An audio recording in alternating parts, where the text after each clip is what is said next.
Dana Barrett Show, right here on Biz 1190. All right, we are back. It is the Dana Barrett Show. It's Friday. It's April 15th. I mentioned this specifically because it's not actually tax day today. Thank goodness, because I still need to do mine. Exactly. Tiana Bogino. I also still need to do mine, but we're in luck because they're not actually due until Monday, so all the fun stuff we're going to talk about later in the show on Work Hard, Play Hard, we won't be doing until we get our taxes done.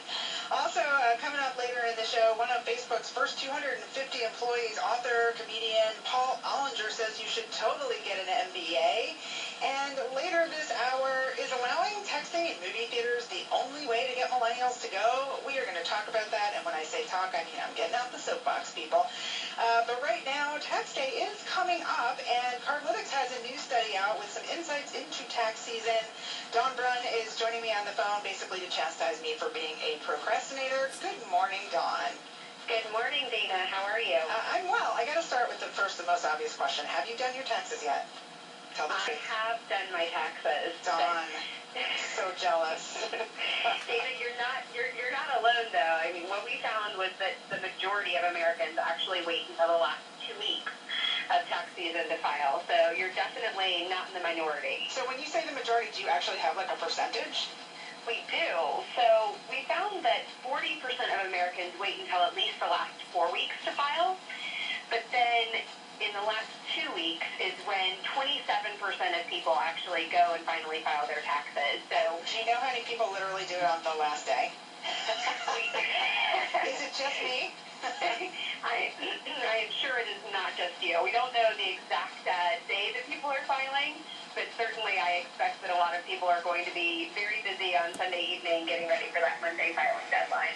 All right, and can we talk about this geographically? Like, are there areas of the country where people are more responsible and less of a procrastinator? Like, are we all the same everywhere? You know, it's funny the trends that we saw year over year. So we looked at this from 2013 to 2015 and found that folks in Washington, D.C., have been the latest filers for the last 3 years consistently. Whereas if you look at Indiana and Rhode Island, they continuously file early. So, all right, can I please analyze that? I know you guys are all about the analytics for the data, but I'm just gonna get real here. So the politicians in D.C. are procrastinating. How shocking. And then, of course, I'm sorry to say this, Indiana and Rhode Island, but there's nothing else to do there. So that's why they got their taxes done. I'm just saying. So is Georgia somewhere in the middle? How do we do here? Exactly. We're right in the middle. But just generally, if you look at the nation as a whole, people are procrastinating more and more. So in 2013, 36% of the country filed in the last 4 weeks. In 2015, that was up 4% to 40%. So generally, people are waiting longer and longer. And if you look at Georgia, that trend is exactly the same here. So in 2013, we had a lot of early filers. But last year, we were in the last 10 states in terms of biggest procrastinators. So certainly a lot of people waiting to file later here. We are talking right now with Dawn Brun from Cardlytics about their tax season insights report. And Dawn, I got to get into a little bit about what all this is costing us, because procrastination is not cheap, correct?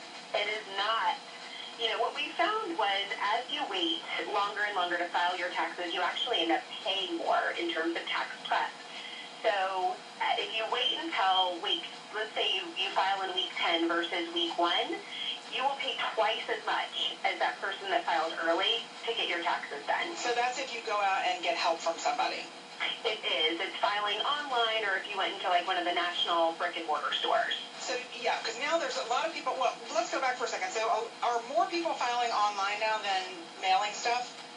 So we don't see if people mailed their taxes and they didn't pay anyone to help them, we wouldn't see that. Okay, gotcha.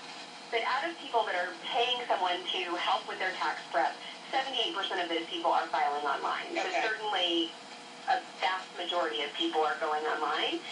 And those people spend a lot less on their tax prep than if you went into one of those national brick and mortar stores. In fact, if you go in-store, you'll pay about 311% more than the person that files online. I wonder if people really, if they feel like there's just the help, because you can get help through all those online services, right? Like if you're in TurboTax or TaxSlayer or one of those, they almost always have an option to get someone to help you, I think, right? Absolutely. I think a lot of people see the value of having someone in person that can actually walk through it with them and potentially get them a bigger refund or have them owe less. Yeah.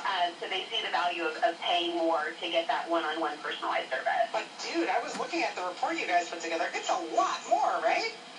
It is a lot more. 311%. So definitely a significant jump in what you'll pay. For the record, 311 is my lucky number. I'm just putting that out there. It's really true. I'm not lying. It's really my lucky number. But I don't want to pay 311% more for anything.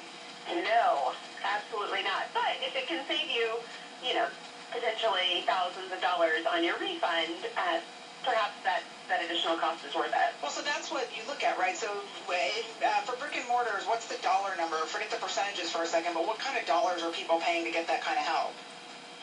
So the average payment there was around between $200 and $300.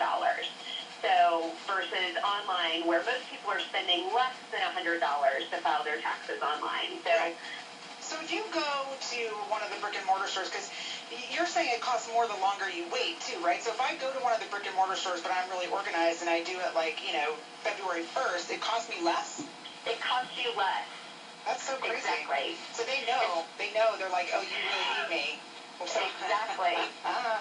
So they're going to charge you more. I'm going to start doing that on the Dana Barrett Show. People who tune in late, I'm going to charge them more, as if I get to charge them at all. Yeah, so that's because you're desperate now, right? People who are like me, and it's now, we've got a couple days left, and we're desperate, right? Exactly. But, the funny thing is that we found that people that file, let's say, in the middle of the season, so that middle 5 weeks, are actually more likely to go in-store.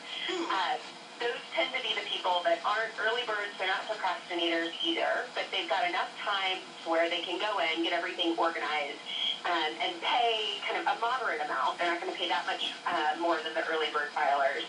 But that was the group of people that were more likely to go in-store. If you're filing later, you're more likely to file online. Interesting. Well, that makes sense too, because you're like, I gotta get it done. I gotta get it done. So, exactly. Did we already talk about this, or did you say the percentage of people that actually get help versus those that just try to, figure it out on their own? So we can't see that. Okay. We can only see people that made a payment to a tax prep service. So I got you. we're not sure the difference there. I gotcha. I see. I'm always one of those. I mean, in this case, I'm just going to be completely sexist right now, but I'm kind of like a dude, and I don't want to ask for directions, Like, I'm just sort of like, I can do this. I got this. And plus, what do they know that I don't know? I can do this. I'm smarter than everybody else. So it'd be interesting to kind of know how many people are just, like, winging it this weekend, Yeah, absolutely. Or just using something like a TurboTax.com or an H&R Block online that walks them through it, that they're pretty much guiding themselves. That's right. Yeah. So you guys do this study every year, or is this the first time? This is the first time that we've looked at it. Okay. But we'll do it again next year so that we can analyze 2015 versus 16. Were you surprised by any of this? We found in a lot of our analysis that people are procrastinating just generally on their holiday shopping, on their Valentine's Day buying. Yeah.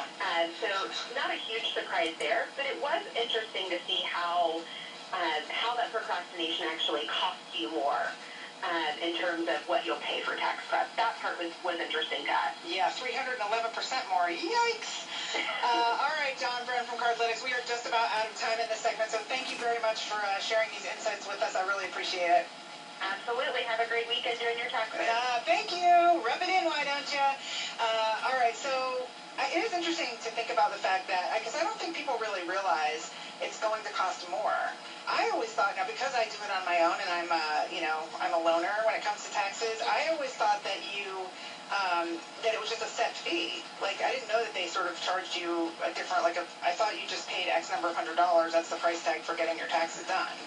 I have no idea. Well, I mean, this is only my second time time doing my taxes. Oh, you're so cute. Well, I think, but look, I think the thing is, and I guess it makes sense, is that, for Tiana, your taxes are pretty simple. So if you walked into a brick and mortar store, yours would not cost nearly as much as mine. Right. Mine are ridiculous because I'm self-employed. And then you add, for other people, you add dependents and you add, writing off homes and things like that. And so, yeah, I guess it does make sense that it's a variable amount. But I really didn't know it was a variable amount depending on when you show up there. That's kind of sad, scary. But anyway, you got to show up. You got to show up this weekend if you need help doing it. All right, coming up next, Paul Ollinger. He's one of the first 250